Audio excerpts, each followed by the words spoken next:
In the 1994 movie Angels in the Outfield, a young Joseph Gordon-Levitt plays a child in the foster care system.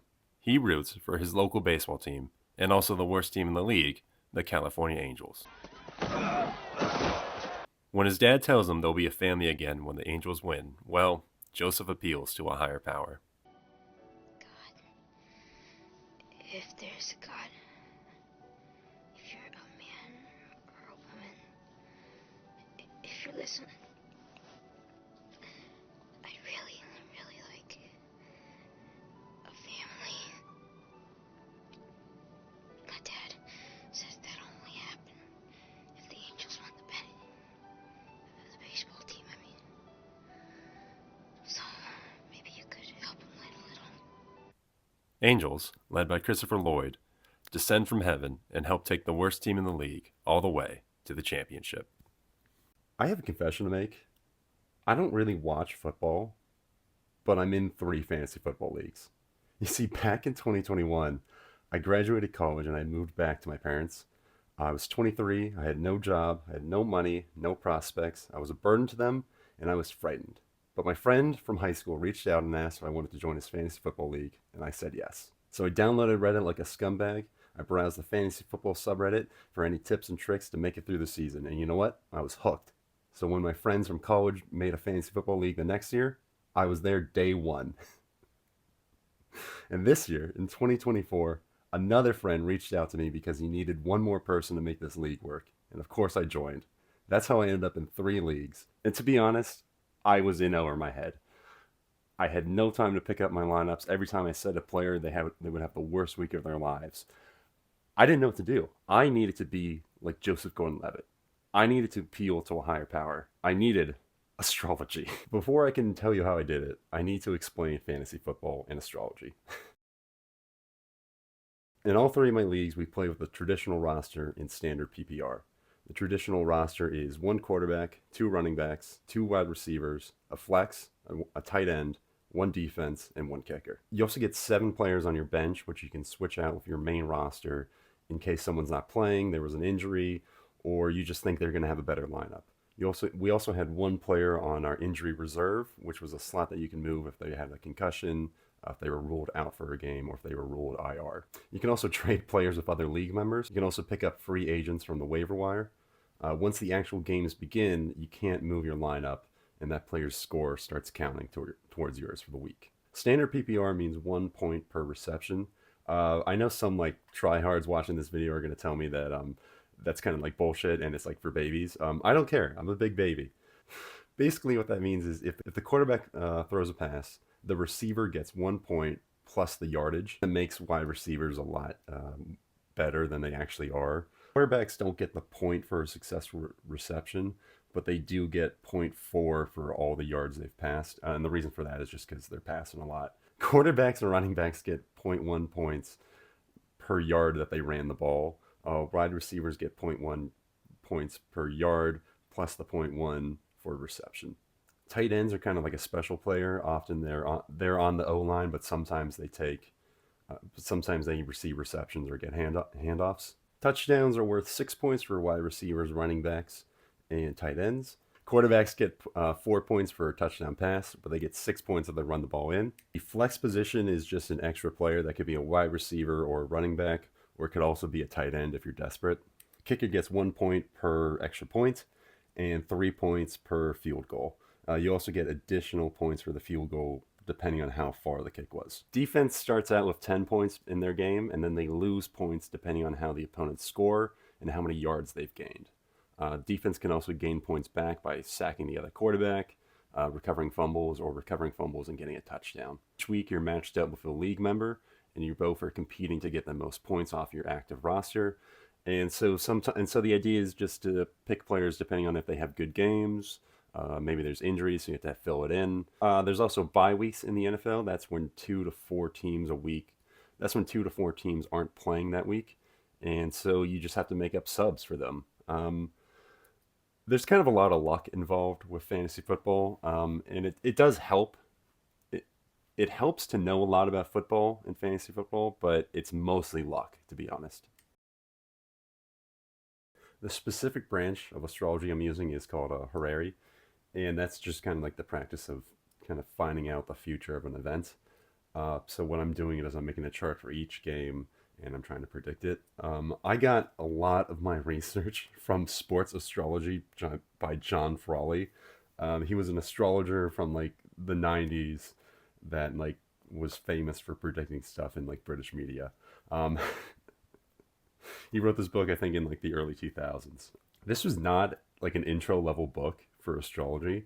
So I was really confused and I had to use a lot of blogs. I used astro.com for a lot of the stuff to fill me in. And I also used the Reddit Ask Astrologers. So you're probably thinking, oh, I can just say, you know, will my team win? And then I can do a chart for the game. And then I can just plug in my guys. Um, Not necessarily, because, well, for one thing, it doesn't matter if the team wins because my player can still have a good game. Um, so maybe I can ask, oh, well, will my player be successful? Well, I mean, what does successful mean? Um, you know, maybe he has a bad game, but he gets a better contract. So, you know, that would be a successful night, and that doesn't really help me on the field. So the question I decided to settle on was, will I profit in this game? And this relates to the performance of my players, and it also relates to my performance during fantasy football. This isn't like a perfect question to ask because it still doesn't account for who is specifically going to do well in a game. Especially if I have multiple players on different teams playing at the same time, it's going to be a little difficult for me to predict exactly which one does well. I can kind of know generally game might be good, but I'm not going to know if I'm picking the right guys for it. Um, this is kind of as close as astrology can get to this. Like you can't really specifically just ask them these questions over and over again and get like a different result. I also decided before this that it is wrong to use astrology to see when somebody would recover from an injury. So I didn't do that. So if I had an injury late game, I was shit out of luck and I just didn't use astrology for that guy. Because I'm using individual players, I guess I could use birth charts. The problem with that is I don't have the exact time these guys were born, and so I couldn't really make an accurate birth chart. But if you wanted to do it with birth charts, you could do it where you get their chart and then you have the chart of the events, and then you kind of see where the transits are for each of the planets. That seemed not as good as doing the profit one, so I decided to do profit. It was a little easier than getting all their birth charts. So this is just a standard event chart that I use for a game. I got all my charts from Astro.com. Not a sponsor, but you can just make a free account, and you can pretty much make as many charts as you want. So big shout out to them. Big help. Couldn't have done this without them. You can kind of think of the chart as like a map of the sky before we had telescopes, right? So the sun is in the constellation Virgo, the moon is in the constellation Sagittarius, and the AC or ascendant is the eastern horizon. So the sign at the AC is your rising sign. In this case, it's Aries. The MC is Latin, but it translates to midheaven in English. That is the point directly above a person at the time and place of the chart. You may notice the chart is divided into these uneven pie slices. These are the houses. There's 1 to 12, and they start at the AC going counterclockwise. So then throughout the day, the Earth rotates, and the zodiac signs around the ascendant move across the sky. Planets move through the zodiac at their own speeds, but honestly, they're not that fast. The fastest is the moon, which moves through the zodiac sign in about 2.5 days. So the planet speeds in descending order are as follows: the Moon, Mercury, Venus, the Sun, Mars, Jupiter, Saturn, Uranus, Neptune, and Pluto. The last three actually don't matter for the type of astrology we're doing today. And these are also just in order of orbit size. The reason why the Sun is slower than Venus but faster than Mars is because it's standing in for the Earth, and it's basically just the angle of how the Earth is looking at the Sun. So these colorful crisscrossing lines are called aspects. Sometimes they're referred to as accidental dignities. And these are literally the angles between the planets, but also metaphysically show a connection between the planets. First, we have a trine. A trine occurs between two planets when they're about the same degree, but 4 signs away. So here we have Venus applying a trine to Jupiter. So we count them starting at Virgo, Leo, Pisces, and Gemini. Next, we have a square. Square is the same degree or just about, with 3 signs apart. And so we have the moon separating square of Mercury. Starting with from the moon, we have Scorpio, Libra, and Virgo. This is a sextile. The planets Mercury and Mars are the same degree, or just about, with 2 signs separating them. So in this case, Mercury is applying sextile to Mars. This is an opposition, which is when the planets are in opposite signs. So Pisces and Virgo are always opposite of each other on a chart. And so the Sun is separating opposition from Saturn. There's one more aspect that's important, but it's actually not on this chart example, and that's a conjunction. A conjunction is when two planets are approaching the same degree in the same sign. Those are actually pretty obvious, so I didn't think to get an example of that. You may have noticed some aspects are applying or separating. Planets apply an aspect when a faster moving planet is moving into the aspect or catching up to the same degree. Planets separate an aspect when the faster moving planet has a higher degree than the slower moving one. So, for example, the Sun is faster than Saturn and has a degree of 17, while Saturn has a degree of 15. So, the Sun is going to be leaving this aspect. In this case, Saturn is also in retrograde, so Saturn is actually going to be going backwards. So, Saturn would go from 15 to 14, while the Sun goes from 17 to 18. I have one more thing I have to tell you before we can even read these charts. Essential dignities refer to the sign that the planet is in. So, for example, Venus rules Libra, and in this chart, Venus is currently in Libra, and that means Venus is a little more powerful. It gets like a buff. Alternatively, Mars is in Cancer, which is its detriment, so Mars is less powerful at the time of this chart. There's a lot of essential dignities, and we don't have time to go over each one. The important ones are ruler, exaltation, detriment, fall, and peregrine. Peregrine is when the sign has no effect on a planet. This could be a good or bad thing depending on if the sign was in a good or bad sign before it. And there's always a shift in energy when a planet moves into a new zodiac sign. All right, I can finally walk you through how to read an example chart. So the question we're asking is, will I profit in this game? So we need a planet to stand in for myself. We need a planet for my money points in this case. And we need a planet for my opponent's points. So we assign a planet based on what sign the houses begin in. So the first house represents the self, and the line in the beginning of it is the AC. So the AC is in Sagittarius, and Sagittarius is ruled by Jupiter. So Jupiter is going to represent me in this game, and we call that Lord 1 because it rules over the first house. The second house represents money and or financial gain. So the starting boundary is in Aquarius, which is ruled by Saturn. So Saturn is our Lord 2. So the seventh house represents a rival or maybe someone I dislike. But from their perspective, the seventh house is their first house. So their second house is actually the eighth house. So the eighth house begins in Leo, which is ruled by the sun. So we call the sun Lord 8. And Lord 8 represents our opponent's profit. So in some questions, the moon can represent a person asking the question. And so we can use it as a co-significator. So I'm represented by Lord 1 and the moon. And what we look for on these charts is an applying aspect between Lord 8 and Lords 1, 2, or the moon. So this is actually like a deceptively simple chart to read, right? There's only one aspect connecting to Lord 8. The sun applies trine to Saturn. And that's all I'm looking for, right? So this chart is actually the Browns-Chargers game from week 9. And using this chart, I decided to play Cedric Williams, a wide receiver on the Browns, and he finished the game with 19.5 fantasy football points. Even though the Browns lost 27-10, my individual player did really well. And so what I'm looking for in these charts is an applying aspect. Trines, sextiles, and conjunctions are the best. Squares are okay, and oppositions show limited success. If I don't have any connections, I would look for the essential dignities, something kind of favorable. I need you to understand, I went insane reading these charts once a week for 14 weeks. I work a full-time job, so I would spend just an entire night once a week just doing these charts for the upcoming games. So my Dynasty League, my team was called Professional Yappers, and they played from Yap City.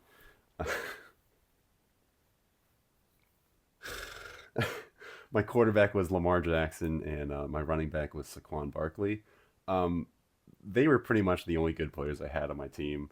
I made some really poor decisions. I had a pretty bad trade that didn't work out for me. In my high school league, we actually play in a dynasty league where I get to keep players from my last season. So I was able to keep Lamar Jackson and Saquon Barkley. I had Jake Ferguson as my tight end. He was pretty good. Jared Goff was my backup quarterback. Young Hoo Ko was my kicker. The next team was Hot to Gavin, Hotttogav. I was going to do the song. On Hot to Gavin, I had CJ Stroud and Baker Mayfield as my quarterback. I also had James Cook and Jonathan Taylor as my running backs. Jamal Chase and Nico Collins for my wide receivers. I had a couple injuries on this team with Rashi Rice and Nico Collins, but Nico Collins came back later in the season, which was good for me. This was by far the best team I had. On my last team, Gavin's boys, I'm not very good at naming things. Uh, my quarterbacks were Anthony Richardson from the Indianapolis Colts and Aaron Rodgers on the New York Jets. I didn't actually mean to pick quarterbacks that had the same initials. That just kind of happened.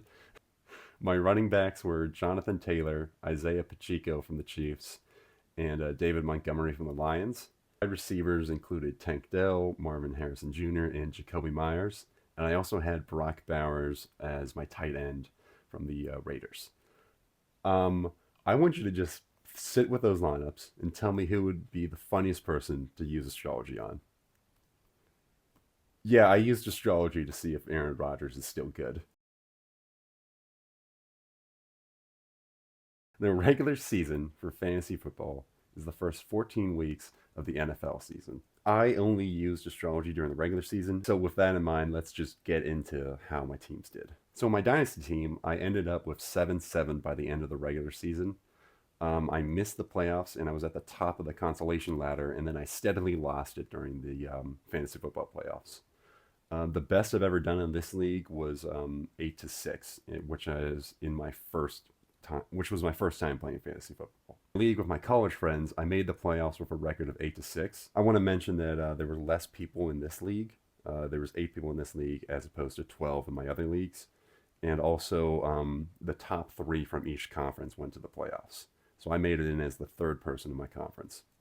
I lost during the playoffs and I came in third overall. With my team that I used astrology on, I ended the regular season with a record of 9 wins and 5 losses, which means I beat myself. I beat my records in the other 2 leagues where I wasn't using astrology. This is also the best I've ever done in fantasy football. In 2022, I had 9 wins and 5 losses in my college league. So I tied my historically best record for fantasy football. Unfortunately for me, though, I lost the last game of the season and I missed the playoffs in this league. If you lose the last game of the season, nobody gives a shit. I actually was tied with somebody else for 9 wins and 5 losses. Was Gavin Boys the best team because I used astrology? No, no, not even close. So I've covered every name that's revealing personal information on this. Gavin's boys ended the regular season with 1573.84 points for and with 1494.5 points against. Points against is the total points opponents scored while playing against me. As you can see, everyone who placed above me was substantially outscoring me. I had some very low scoring games in this league. There were a couple people who placed ahead of me that got lucky with low scoring opponents. This league had a lot of people who were playing fantasy football for the first time. In this league, I ended up third in the regular season with 1,793.78 points for and 1,724.42 points against. This league was a lot closer in total points. Part of the reason for that was we had less league members, so there was a lot more star players to go around. And in this league, I also placed higher than someone who had more total points than me. I got a little lucky there. In my Dynasty League, Professional Yappers ended the season with 1,586.82 points for and 1,683.22 points against. This is the only league where I had less total points for than total points against.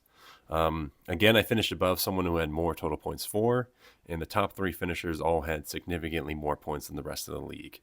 I actually had the third highest points against, which tells you that everyone had their best game playing me. I want to go over some quick highlights from my seasons. So in my college league, Hot to Gavin, I had Jamal Chase, and he ended up accounting for 300 of my points. I had Rashi Rice, and he actually got injured, so I had to drop him pretty early on. I also had C.J. Stroud and Baker Mayfield, and by the end of the year, I was using pretty much exclusively Baker Mayfield. Gavin's boys, I had a 7-week win streak, which is the longest win streak I had this year, starting in week 7 and going all the way until week 13. There were only 2 weeks where my astrology team scored more points than my dynasty team or my college team. They were actually week 2. They were week 2 and 6, and I actually lost in both of those weeks. In my Dynasty League, I suffered a ton of injuries that really hammered my season. I had Saquon Barkley, who had a historic season of over 2,000 rushing yards, but my other running backs struggled to be consistent. All right, so what I did was I only used Astrology when I had to choose between multiple players. For most of the season, I didn't have a sub for my kicker or my tight end, so I just kind of left them in and I didn't use Astrology charts. I only did Astrology when I needed to choose between multiple players. So week one, I didn't use Astrology, and that was mostly because I could not figure out how to do it. Also, they were playing on Friday, and I didn't know that, so I actually missed a couple of my guys. And thankfully, it kind of worked out for me. Won with Professional Yappers and Gavin's Boys, and I lost with Hot to Gavin. I scored very little with Gavin's Boys, but I still won. I scored 81 points against my opponent with 77.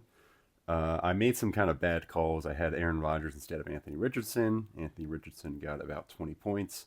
And I also had a couple and I didn't choose the right running backs. With Hot to Gavin, I scored 112 points, but I still lost, and I was outscored by 141. There isn't really much I could have done differently to make up the score. Sometimes it's pretty frustrating sometimes when you lose and there's nothing you could have done. With Professional Yappers, I had Barkley. So that was pretty much the only reason I won that week. If I hadn't had Barkley, if Barkley had scored only his projected points, I would have lost. So if week one was the baseline, the question was, could I outscore myself? And the answer in week two was yes. So the first week I used Astrology, I asked the question, will I profit with the Colts? Saturn was my Lord 8 and Jupiter was Lord 1, but Jupiter was separating trine with Saturn. So what that means is, while there is a connection, separating isn't as good as applying. So I decided to kind of split the difference. So I left in Anthony Richardson and Jonathan Taylor, but I took out Pittman Jr. Pittman ended up scoring 5 points on my bench, which was higher than Tank Dell, who I left in my roster. And Jonathan Taylor scored 15.5. So that was obviously the right decision with Jonathan Taylor. Richardson scored 9.86, but that was lower than Aaron Rodgers. I actually didn't do a chart for Aaron Rodgers. I think I just forgot, or maybe I was just too confident in the Colts. This is one of the rare weeks this year where the Jets won. So randomly did a chart for Marvin Harrison Jr. So in week one, Marvin Harrison Jr. scored 1.4 fantasy points. So he had one reception for like 4 yards. In week two, Marvin Harrison Jr. scored 29 points. He had 2 touchdowns off of like 4 receptions and like 130 receiving yards. So in this chart, Saturn was Lord 1, Jupiter was Lord 2, and Mars was Lord 8. And Mars was applying trine to Saturn. So that was a really good sign that he was going to go off in this game, and he did. So even though I had the highest scoring team of the week with Astrology, I still lost, and the only team I won with was my Dynasty team, Professional Yappers. I think I got lucky in this matchup. I mean, it really just came down to the fact that I had Barkley. Hot to Gavin was close, but I lost by 3 points. And honestly, I made the wrong call. If I had started like Nico Collins, I would have won. So in week three, Isaiah Pacheco from the Kansas City Chiefs was injured, so I had to place him on IR, and I needed to fill in that slot in my roster. I picked up a couple like backup running backs, but I didn't have to. But I was still mostly relying on Jonathan Taylor and David Montgomery. So Thursday night, the Jets were playing the Patriots, so I made a chart for Aaron Rodgers. Mercury was Lord 2 and was applying square to Jupiter, which was Lord 8. Lord 8 was also separating sextile from the moon and separating trine with Venus. While separating isn't great, it's kind of like additional testimonies. So I took this as a pretty good sign that Aaron Rodgers was going to do well. And he did. Aaron Rodgers got 21.04 fantasy points, 2 touchdown passes, 281 passing yards. One of his best games of the season. One of them. I also made a chart for the Colts, who were playing on 1 p.m. Sunday. Lord 1 was Jupiter, Lord 2 was Saturn, and Lord 8 was the moon. So with the moon as Lord 8, this meant it didn't count as a co-significator, so I had to rely on any connections between Lord 8 and Lord 1 and 2. Unfortunately for me, there were no connections between all three of those, so I decided to take this as a premonition to avoid the 1 p.m. games, and I slotted in players from the 4 p.m. Eastern Time games. So I ended up putting in Jacoby Myers and Andre Ivosivas. Jacoby Myers ended up with 21 points, and Andre ended up with 16. So that was a pretty good move. However, without Pacheco, I decided to still start Jonathan Taylor, and that ended up being a really good move. He got around 26.5 fantasy football points. This is actually his like best game of the season, and I didn't predict it using astrology because they're playing so many games on Sunday. The charts aren't going to look that different for like 1 p.m. games that are just on different parts of the country. So if I had a bad testimony at like an early time slot, I pretty much just avoided those games all the time, unless I needed to like fill in my roster. With my other two teams, I got completely outscored by my opponents, and there was kind of nothing I could have done, um, even with just subbing in a couple other players. One of the worst things about this was because I had Aaron Rodgers, I was now invested in the success of the Jets. You're a degenerate gambler, and you're in your mid-50s. Who bets on the Jets? Have you not learned anything about betting? The Jets are going to come back. No, they're not. They're never going to come back. They're never going to come. So week 4 was humiliating. The Jets and Colts were both playing at 1 p.m., and between them, they had no applying aspects between Lords 1, 2, and 8. So that wasn't great. So what I did was I had to kind of split the difference. So I went with Aaron Rodgers. Aaron Rodgers scored more than Anthony Richardson. I think actually Anthony Richardson was hurt, and then Joe Flacco, the backup quarterback at the Colts, had to sub him in. I also went with Jonathan Taylor. He got 19.8 points. And Pittman Jr. was on my bench, and he got 17.3. I think this was actually his best game ever. So it wasn't great that I didn't predict that. The other chart I made was for my wide receivers. I made one for Wandale Robinson. He was playing on Thursday night with the New York Giants. There were no connections for that one either, and he got 18.1. I actually avoided him because there were no connections, and he went off on my bench. So that was really cool. I ended up losing 148 to 90 points. With Pata Gavin, I had the opposite. I had a player score 0 points, Rashi Rice, because he was injured, and I still won by 21 points. And then Professional Yappers won by 3 points. Week 6 was also really bad for me, but my astrology team had the highest points. So for wide receivers, I made a chart for Wandale Robinson, who played at 8:20 p.m. on Sunday. Lord 1 was Mars, Lord 2 was the Moon, and Lord 8 was Saturn. I didn't have any I didn't have any applying aspects between those three. Mars was separating from Saturn, and this wasn't a great sign, but I didn't have a lot of options. I had a lot of injuries this week, so I ended up going with him anyway. He ended up scoring 10 points, which was serviceable. So next I made a chart for Tank Dell and the Texans. The Texans were playing Sunday at 1 p.m. against the New England Patriots. Lord 1 was Saturn, Lord 2 was Saturn, and Lord 8 was the Sun. And I also had the Moon as my co-significator. When you have a conflict of duties, you can do the next sign round. I didn't have to do this because the Moon was also my co-significator. So I used Saturn as Lord 2, and the Moon represented me in this scenario. The Moon was applying trine to the Sun, which is a really good sign. So I went with Tank Dell, and he got 18.8 fantasy points.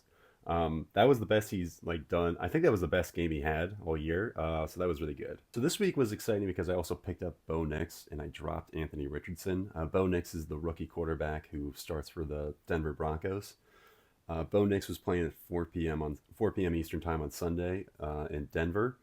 And actually, by the time he was playing, the moon was now separating trine with the sun. I ended up going with that because I didn't trust Aaron Rodgers. So you see, Aaron Rodgers was playing Monday Night Football. Lord 1 was Mercury, Lord 2 was the moon, and Lord 8 was Saturn. Saturn and the moon were conjunct, but the moon was also leaving conjuncture.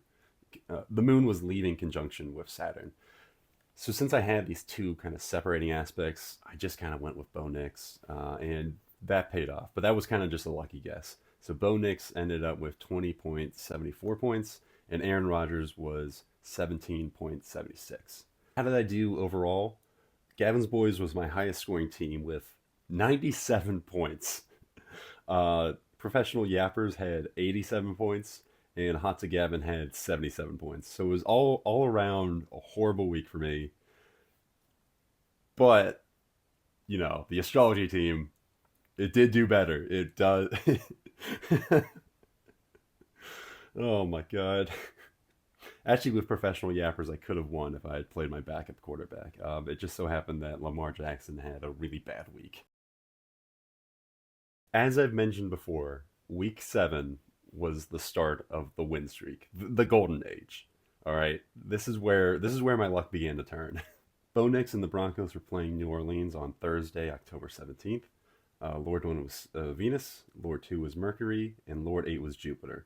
There were no connections between any of my planets. So even though there were no connections, there was some reception. Jupiter was in Gemini, and Gemini is ruled by Mercury. In this scenario, that means kind of Lord 8 is kind of ruled by Lord 1. That's not always a great testimony, but it's sometimes better than nothing. So it was kind of encouraging. Bo Nix ended up getting 14.06 points, but I left him on my bench because I went with Aaron Rodgers. You're a degenerate gambler, and you're in your mid-50s. Who bets on the Jets? Have you not learned anything about betting? Aaron Rodgers was playing the Steelers that Sunday. He ended up throwing 3 interceptions, and the Jets lost 37-15. It was actually like a great day to be a Steelers fan. So what were the stars telling me? Lord 1 was Mercury, Lord 2 was the Moon, and Lord 8 was Saturn. Mercury was applying a trine to Saturn, so the answer was obvious. I went with Aaron Rodgers. Aaron Rodgers ended up scoring 1306 points, exactly one less than Bo Nix. The Jets are gonna come back! No, they're not! They're never gonna come back! They're never gonna come. But there were other games that week. How did the Colts do? The Colts are playing at 1 p.m. Eastern Time on October 20th. Lord 1 was Jupiter, Lord 2 was Saturn, and Lord 8 was the Sun, and the Moon was my co-significator. There were no connections between any of these 4. So I avoided these guys, and actually I had to. Jonathan Taylor was injured, so I couldn't play him. Pittman got 9.3 points on my bench, and Anthony Richardson got 8 points on my bench. I initially did a chart for Jacoby Myers as well, but he was ruled out before the game, so I subbed in Marvin Harrison Jr. Tank Dell had a really good chart. The Moon was applying conjunct to Jupiter and was also applying square to Saturn. The problem is he scored 0 points. He scored 0 points even though he had a really good chart, and he was in my lineup. So how did I do? How was the overarching score? I ended up with 105 points, and my opponent had 97. I really should have lost. They had Deebo Samuel, and he was injured pretty early on in his game, so he didn't get any points, which really helped me out. I mean, sorry he got injured, but with my Dynasty League, I had 128.64 points. I also had Tank Down this week, so he scored 0, but my opponent left in a guy who was on bye that week. So I got lucky there as well. Similar situation happened with Hot to Gavin. I scored 128.5 points. My opponent had the Jets defense, which ended up with -5 points. And Deebo Samuel was left in, so he had 0 points coming from him too. So again, I was just getting kind of lucky. I want to talk about Week 10 because Week 10 was another time where I got really lucky. Week 10, the Browns, Raiders, Packers, and Seahawks all had byes. This decimated my teams. Brock Bauer was out on bye, so I had to fill in tight end, so I picked up Taysom Hill. I also picked up Jake Bates. He's the kicker for the Lions, which means I started doing charts for my kickers. I had Jake Bates on the Lions and Cairo Santos on the Bears. We'll start with the Broncos-Chiefs game. In Week 10, the Chiefs won against the Broncos by blocking their kick. But how did I profit? So Lord 1 was Saturn, Lord 2 was Jupiter, Lord 8 was Mercury, and the Moon was my co-significator. Mercury was applying opposition to Jupiter and applying square to Saturn, and the Moon was applying square to Mercury. Now, opposition isn't great, and there was actually some bad receptions. Jupiter was in its detriment, but it was ruled by Mercury, and Mercury was in its detriment, but it was ruled by Jupiter. That's like a mutually bad reception, so that's kind of a testimony against it. I still had some I still had strong aspects, so I decided to kind of split the difference. So I went with Kareem Hunt. Kareem Hunt was drafted by the Chiefs to replace Isaiah Pacheco. He ended up getting 17 points, and Bo Nix ended up getting 16 points. Bo Nix was on my bench, though. The Colts had similar aspects, so I ended up playing Jonathan Taylor, and he got 14.2 points. But let's check how Aaron Rodgers did. You're a degenerate gambler, and you're in your mid-50s. Who bets on the Jets? Have you not learned anything about betting? The Jets are going to come back. No, they're not. They're never going to come back. They're never going to come. Jets and the Colts were playing 2 p.m. Local time in Arizona. Lord 1 was Jupiter, Lord 2 was Mars, and Lord 8 was Venus, and the moon was my co-significator. Now, the only aspect I had was Venus separating opposition from Jupiter. And looking back, I actually cannot believe I went with this. This was a really bad testimony. The reason I went with it is because Venus was close to the midheaven, which would give it a little bit more power, and so I thought it might be a better sign than the oppositions I was getting in the Broncos-Chiefs game. I was wrong. Now, to be fair to this chart, Marvin Harrison Jr. scored 16.4 points, so he had a really good game, and he was on my lineup, and that was good. But I kind of just, but I don't know. It doesn't matter if I'm using astrology to predict the future if I have bad instincts. Lions and the Texans. Lions and the Texans were playing Sunday night. Lord 1 was Mercury, Lord 2 was the moon, and Lord 8 was Saturn. The moon and Saturn were in conjunction with each other, but they were also close to the midheaven, which gave it a little bit more power, and Mercury was also square with Saturn. Now, Mercury was still in its detriment, but there were also some better testimonies that were outweighing that. I ended up going with David Montgomery. He got 12.6 points, and Tank Dell got 8.3. The Lions kicker had a really good game with 12 points. He had a really good game on my bench, though. I chose Cairo Santos over him. I did one more chart, and that was for the Panthers-Giants game for Wan'Dale Robinson. Lord 1 was Mars, Lord 2 was Venus, and Lord 8 was Jupiter. The moon applied square to Jupiter, which was a pretty good sign, but I ended up not going with Wan'Dale Robinson.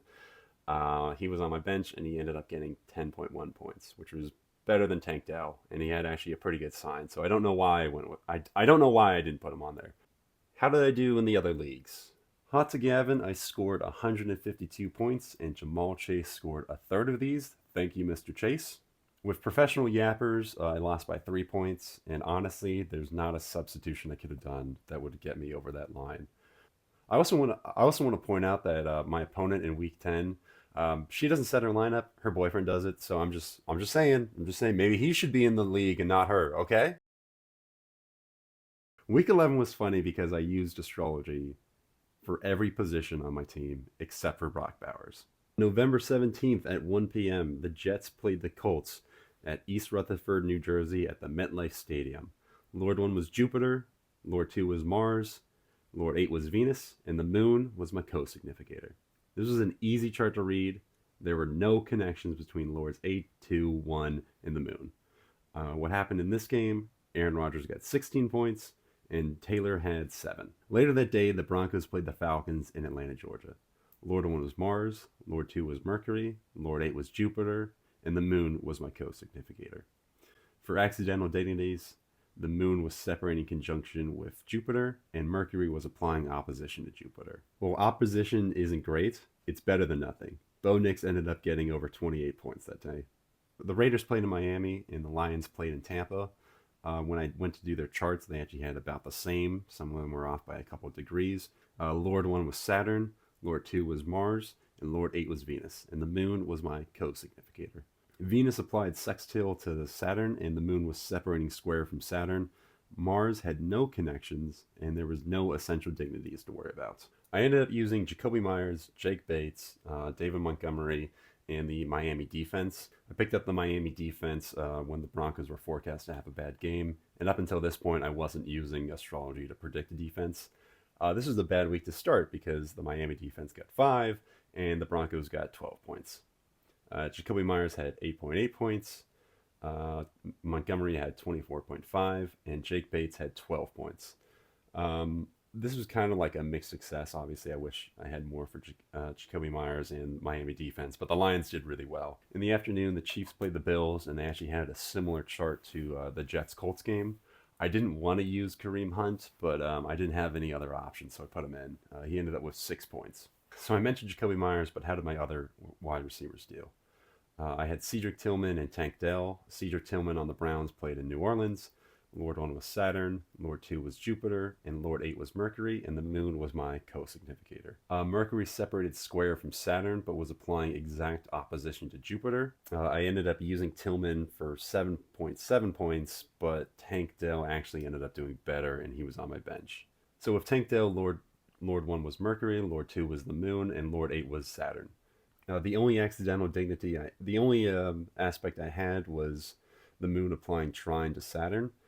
So the problem with Tank Dell this week wasn't his chart. It was just that Nico Collins was coming back from IR. So I decided not to go with Tank Dell for fear that CJ Stroud would pass to Nico Collins.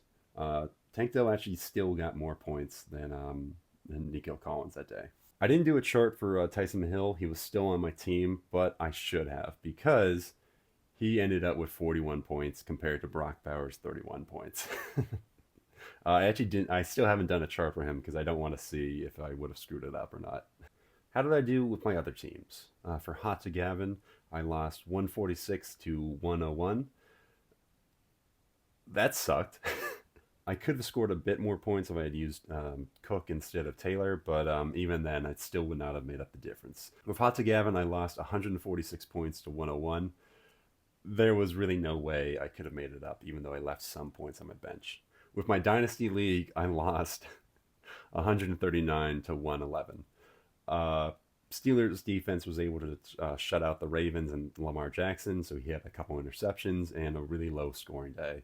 I actually only had 3 players on my team make over 10 points this week, so this was really disappointing. Week 13 was special because all of my teams won, and also it was the American holiday of Thanksgiving. If you don't know, Thanksgiving is huge for football. There's actually 3 games played on Thanksgiving Day. There's a game played the Friday after. Then there's games played Sunday and Monday nights. I'll start chronologically. Even though there were 3 games playing on Thursday, I only had a couple players from the Lions playing that day. So Lord 1 was Saturn, Lord 8 was Venus, and Venus had no connections. I looked at the essential dignities. Venus was in Capricorn, which is ruled by Saturn, so I decided to roll with that. And I slotted in David Montgomery and Jake Bates. Montgomery got 15.4 and Bates got 11.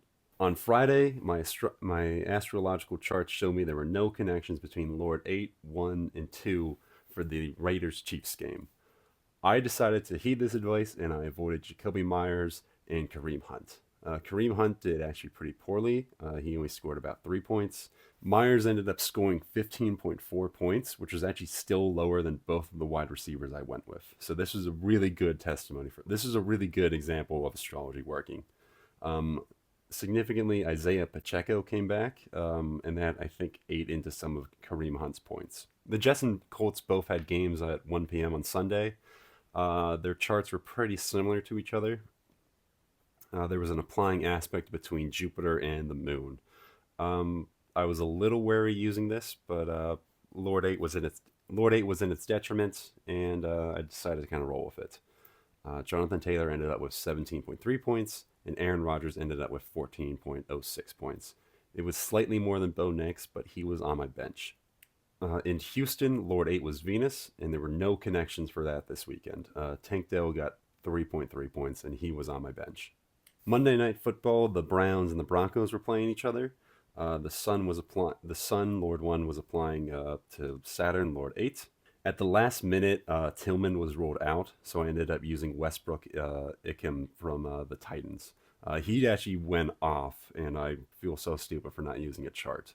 Bo Nix did slightly worse than Aaron Rodgers. He got 13 points, so it was about 1 less than Aaron Rodgers. I would say this was probably the most accurate week for astrology because it was also predicting when people would kind of had bad games or worse than other players.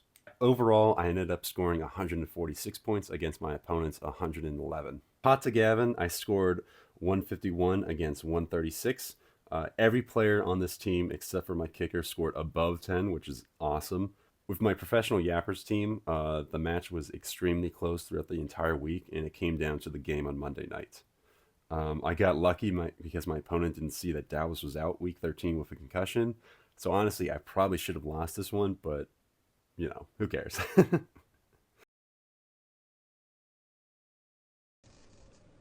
If we don't win the last game of the series, they'll dismiss us. Bill, I know these guys, I know the way they think, and they will erase us. And everything we've done here, none of it'll matter. Any other team wins the World Series, good for them. They're drinking champagne, they get a ring. But if we win, on our budget with this team, we'll change the game. With the last game of the season on our way, I had one team already guaranteed to go to the playoffs. That was hot to Gavin. I was going to be the third in my conference going to the playoffs. With my Dynasty League, I had a 1% chance to make the playoffs. However, I needed two people to lose, and I needed to score over 200 points to make up the difference. That wasn't going to happen. So I was pretty much eliminated from the playoffs, and it was just a formality at this point. But with my Astrology team, I was tied for fourth. It was a three-way tie. In this league, only the top four went to the playoffs. And so not only did I need to win, I needed someone else to lose. Something awful happened to me when I woke up Tuesday morning. The Broncos and the Colts were both on bye weeks. I thought all the bye weeks had ended before Thanksgiving, but there was one last week of them. So I couldn't rely on Bo Nix, and I couldn't rely on Jonathan Taylor. Two tent poles of my team, two lightning rods of talent. It was over. It was over before it began, really. So because of that, I didn't have to do a chart for Aaron Rodgers. He was going to be my quarterback no matter what, since I didn't have Bo Nix. Dude, you're a degenerate gambler, and you're in your mid-50s. Who bets on the Jets? Have you not learned anything about betting? The Jets are gonna come back! No, they're not! They're never gonna come back! They're never gonna come back! I'm trying to give your mother a good life. So Thursday night, the Lions had a game. Lord 1 was the moon, Lord 2 was the sun, and Lord 8 was Saturn. The sun was separating sextile with Saturn, and I didn't have any other connections. I looked at the essential dignities. The moon was in Aquarius and the sun was in Sagittarius. These signs are both ruled by Saturn, so it wasn't a great reception, but I kind of had to go with what I was given. Montgomery scored 19.4 points and Bates scored 11. These were my best players this week. I also did a chart for Cairo Santos just to check. The Bears were playing the 49ers on Sunday late afternoon. Lord 1 was Mars, Lord 2 was Venus, and Lord 8 was Mars again. With a conflict of interest, I went with the next sign round, which was Jupiter. There were no good aspects. The moon was separating from Jupiter, and Jupiter was also in its detriment anyway, so the payout would have been bad. I ended up leaving Santos on my bench, and he scored 1 point. So the Titans played the Jags at 1 p.m. on Sunday. Lord 1 was Jupiter, Lord 2 was Venus, and Lord 3 was Mars, and the moon was the co-significator. Venus applied opposition to Mars, and I still just kind of had to go with him no matter what. Ikine got 2.9 points, so it was not a great game for the Titans. You know who else played at 1 p.m. on Sunday? My mom, the Raiders. The Raiders played in Tampa Bay. So the chart was similar but slightly different. Lord 1 was Jupiter, Lord 2 was Venus, and Lord 8 was Mars. Venus applied opposition to Mars, and Myers scored 13.7 points, and Bowers scored 8.9. Next up was Harrison Jr. and the Cardinals. This is the same conflict of duties that I had with the Bears, so I was using Jupiter as Lord 8. The testimonies were bad. The moon was separating square with Jupiter, and Jupiter was also in its detriment. I still had to play it. I still had to play him. I didn't really have any other options. He got 8.9 points. And the final chart I did was for the Chiefs. The Chiefs played at Kansas City at prime time on Sunday. Lord 1 was the moon, Lord 2 was the sun, and Jupiter was Lord 8. The moon and the sun were both separating from Jupiter. Jupiter was also still in its detriment, and I decided to stay away from the Chiefs because I had both Pacheco and Hunt, and I really didn't know which one they were gonna go with. Pacheco ended up with 8, and Hunt ended up with 3.1. I ended up with 88 points against my opponent's 123, and my opponent didn't even play his full roster. I actually got really emotional this week because I was doing so well before, and I know a lot of it was luck because a lot of it was low scoring games. But this just hurt because every testimony I got was just bad, and I just had to still watch it. I couldn't just speed up the pain of just watching all of these guys lose, and it really hurt me. What happened in my other teams? Gavin was the only team I won with this week.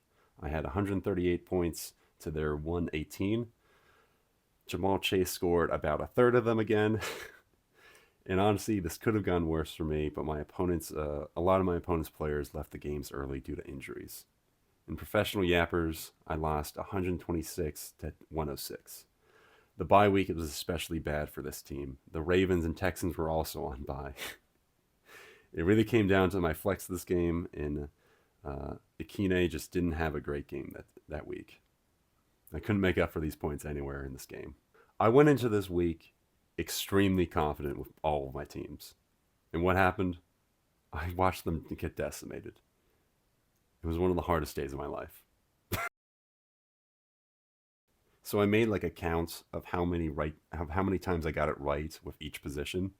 Um, so for my quarterback, I used astrology 10 times to pick my quarterback, and I ended up being right only 4 times. So 4 times. So there were only 4 weeks where my rostered quarterback scored higher than my quarterback on my bench. Because I could fill up the flex position with a running back or a wide receiver, it's a little bit harder to decide how astrology is helping me in those positions. So I decided to count the weeks where astrology led me to have the best running back, the highest scoring running back on my team, and the highest scoring wide receiver like rostered on my team. In 9 games where I used astrology to find a running back, 7 of them, the highest scoring running back was on my roster. For wide receivers, I used astrology in 11 games. In 9 of those games, I had the highest scoring wide receiver. Tight ends, there really wasn't a week where I used astrology. I mean, I was doing charts for Brock Bowers just because I was doing charts for Jacoby Myers, but I wasn't really listening to them for Brock Bowers because he was so consistent. So tight ends is really the only position that I didn't use any astrology on. Defense, I usually just went with the Denver Broncos defense because they've been pretty solid these past few years. The one time I used astrology to pick between 2 defenses, I got it wrong. So I scored 0 times. For kickers, I ended up using astrology 4 times to pick a kicker, and I was right half the time. So I got it right twice. Now, when I was writing the script, I went back and I looked at week 6 and week 7, and I was trying to figure out if there was anything in the charts that predicted the 7 game win streak that I would later go on. And between week 6 and 7, they looked almost identical, right? Every planet was still in its sign pretty much. Except for Venus. You see, Venus was in Scorpio in week 6, its detriment. By week 7, it had entered Sagittarius, which actually had little to no effect on Venus. Venus then traveled in Sagittarius until about week 10, where it entered Capricorn, which is where it's in triplicity, which is a very powerful time for a planet. It was in Capricorn from weeks 10 to week 13. But by week 14, it moved out of Capricorn into Aquarius, which means it lost its power. Which is exactly when my team lost its power. Now, I know what you're thinking, right? Venus, Venus usually governs love and romance. It wouldn't really have any effect on athletic prowess or financial gains. And ordinarily, you would be correct. But I'm a Libra, and Libras are ruled by Venus. I was Venus. I was in my detriment in week 6. Then I got past it, and then I continued going up where I reached my triplicity. But it didn't last, as all good things must come to an end. I stumbled out of triplicity, I entered Aquarius, and I lost in week 14. Now, I'm not saying I believe in astrology anymore, But god damn, what a coincidence. I want to give a disclaimer about gambling. You should not use astrology to gamble. For one thing, I think sports betting is pretty bad. I think it's bad that you can open up an app and just start betting large quantities of money on parlays and games and stuff like that. I think if you want to gamble, you should have to go to a casino, and like there should be some kind of limitation and regulations that casinos have to comply with. Sports betting, as it stands right now, is not regulated that well. There's constantly ads for it on ESPN when there really shouldn't be if we're trying to encourage people not to gamble. Um, I think it's bad, and I think it's pretty easy to be addicted to it. Practically speaking, astrology is not like a one hit wonder. You are not going to get it every time. So I would probably caution you to not learn astrology just to start losing games. Because if you don't have good instincts, if you don't have good luck, you are still going to be losing.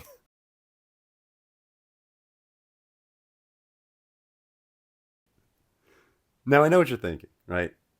Gavin, why did you stop at week 14, right? Why not just do astrology during the playoffs, right? Like, why not be consistent about it? I didn't tell you how Angels in the outfield end. You see, in the championship game, Al comes back to Joseph Gordon-Levitt and he tells him this. No one's coming. Championships have to be won on their own. It's a rule. Well, then, what are you doing here? I came here to check on Mel. He's coming up soon. He's going to be one of us. You mean he's... He's smoked for years. It's always a mistake. He's got 6 months left. He doesn't know anything's wrong yet. No. Don't you worry. He's well taken care of. You concentrate on your own life now. We expect great things from you, kid. We'll all be watching. Knowing the team's pitcher needs to finish the game without any help from the Angels, Joseph Gordon-Levitt has to get him to believe in himself. And the results are...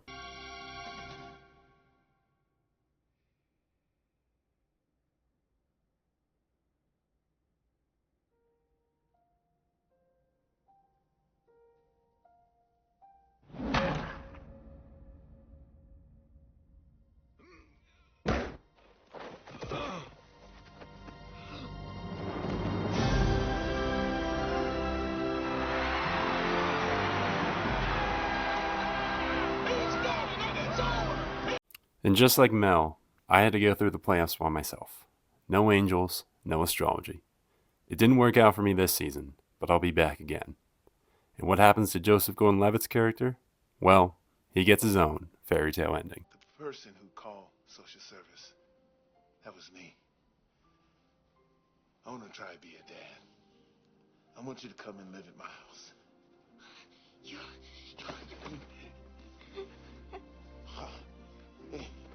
I don't play fantasy football to win. I play it because it gets me in touch with some friends that I don't get to see all the time. I don't live in the same city as my college friends. A lot of my friends have been moving out of this city. And this is the one time, and this is a good 14 weeks where I get to talk to these guys consistently. It's nice. It's a lot of fun. And that's why people play fantasy football. Thanks for watching.